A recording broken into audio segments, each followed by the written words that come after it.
Hello and welcome to Sandy on Talent. Today I'm really excited that we have JP Elliott. And JP and I have gotten to know each other. Actually, we did a podcast together, but it was JP's podcast, which I might add is a lot more well-developed and much more popular than ours. So, we're really excited to have JP with us today. And what I'd like to do is to give everybody a nice introduction of you, JP. But firstly, I want to just say welcome and thank you so much for coming to spend the time with us today. Thank you, Sandy. Really excited to be with you. And we're going to make the podcast more successful and popular. Now that I'm on there, I'm going to help promote it. But it's so fun to now flip it around and to have you to interview me. I'm honored to be here. A lot of people might have, and I don't know what your contract was like, but if you had this opportunity to do this work for Disney and you were employed, if their security need was a little higher, they would have tried to do both, right? Yeah. And maybe tell Disney, or maybe tell IBM, maybe not, and try to hustle on both things. What was that? What made you decide, hey, listen, I've got to give this up in order to do a good job on that? Yeah, I mean, it's a great point. And I've thought about it. Well, should I just have been a little bit more cautious? And what I was buying into was, I think fundamentally, there's always been part of me that wants to own something on my own, to make it on my own, to have the impact. And when I was at Taco Bell, one of the last projects we did that really had a big impact on me, and actually why I was confident enough to do focus groups, is we worked with someone named Lou Carbone, who did something called experience engineering. And we had Emil Brolick, who was the CEO of Taco Bell, and he went on to be the CEO of Yum and then even Wendy's. Amazing leader. And he basically challenged us to rethink the restaurant experience. And so I was part of this Restaurant of the Future project, even at a very early age. And we went and did customer research. And some of that customer research was traditional of understanding the experience. We had hidden cameras at the drive-through for the customer, all different angles, so we could see what this was like to work, be at a fast food place. And we did something that was also called the Z meta-analysis, which was at the time pretty revolutionary. As a Harvard professor had built this out, and it was really getting to the emotional images that come out when people start to associate a brand. I know it's getting a little buzzy, but what all that came back to is we designed a restaurant in Tucson, Arizona, built on this customer piece. And so fast forward a few years later, when I started to have this opportunity and saw what Dave could do with his amazing graphic artist and his amazing, create real creatives. Most of us think we're creative, like, oh, I'm pretty creative. No, most of us are like a 3 on a 10, and that's pretty good in corporate. Real creatives are like a 10 out of 10. It's like the ideas never stop. They can draw anything, they can do anything. It's really amazing and most intoxicating to be around those people if you like that. And I had this vision that we could build this kind of future state, consulting company that did marketing the right way, that did branding a different way, that kind of brought in a little bit of the human element as well. It's a little bit where companies now trying to do employee value proposition or employee experience with the marketing. You'll see marketing guys or marketing brand companies are getting into, well, how do you make the brand come to life? Well, we get the employees to do things. It was a little bit of that vision. And so that got me really excited. And I just believe we could pull it off, and I think, we worked really hard. But ultimately, what I learned was that we were in a niche of the licensing industry, and I didn't have the relationships to get us out of that.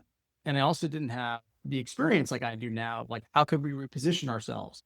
How would we do that? What would be the channels to elevate the work? And so sometimes we get a lot of brand packaging work, and it would be transactional in some ways. It'd be like, make that blue.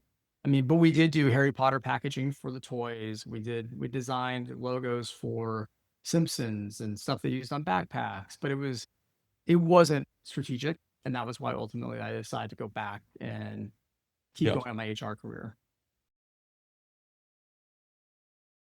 What would you say, because you've had experiences in Chinese companies and U.S. companies and so forth, what would you say is the biggest difference between Chinese leadership, and others? That's a great question. Because kind of going back, here's the thing. I guess here's the simple. Well, there's no simple answer for these questions, but when you stereotype a couple things, I would say the Lenovo's culture was very focused on being global. So Yang Yang, who's still the CEO of the company, was amazing, and he wanted a global team. And so the top 100 teams, his executive team was like the United Nations. He had people from all over the world, and he really respected all the different. He wanted that global perspective.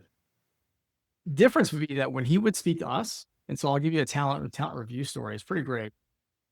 Talent review, there's very hierarchical. To me, he's going to be amazing, super friendly, super nice, not going to give you a lot of negative feedback. Someone else might tell you if you didn't do good later, but Yang is not going to do that.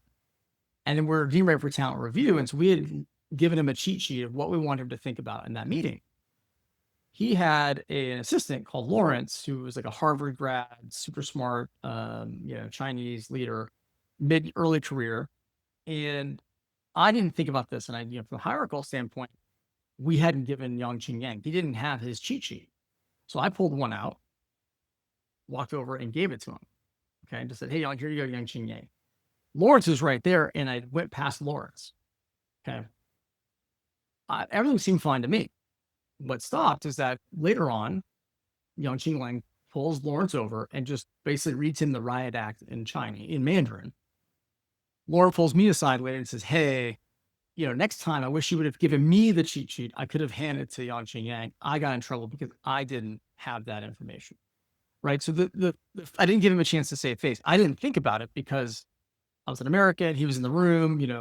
I had talked to Yang. I'd gotten to know him, but he still wasn't it was more formal than you really thought. And Lawrence got in trouble for that. Right. And so the big difference is that there are 5 different levels of yes in Chinese, in Chinese culture to learn. Because they nod doesn't mean that they're going to do that. You have to build a deeper level of trust. Execution is extremely high. I think they are a do what you say and, do what you're going to do kind of culture. But you have to make sure you save face and you have to respect the hierarchy within. And in that situation, I didn't. And I got Lawrence in trouble.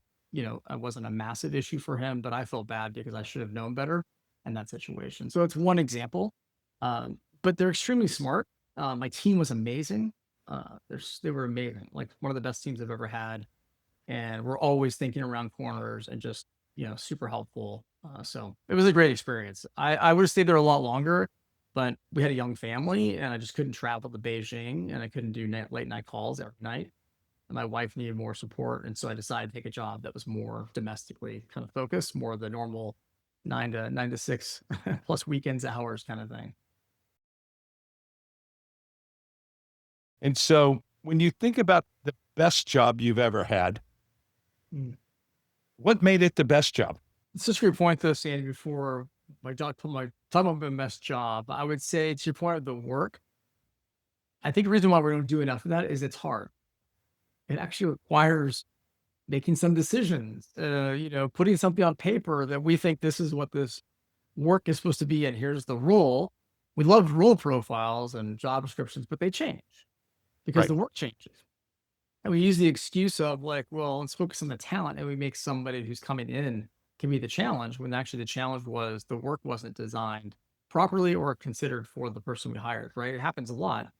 And there's times obviously when the person wasn't the fit either way. So I think on these critical roles, I know you're a very big supporter of and believer in the ones that really add value. You've got to really get that work done. You got to at least start someplace to be intentional about the work. Maybe not every job, but some roles need to be intentional about the work, the role, and how the talent fits so you get the click. Because some of these roles are too important to have turnover in. And it's a real waste of the organization.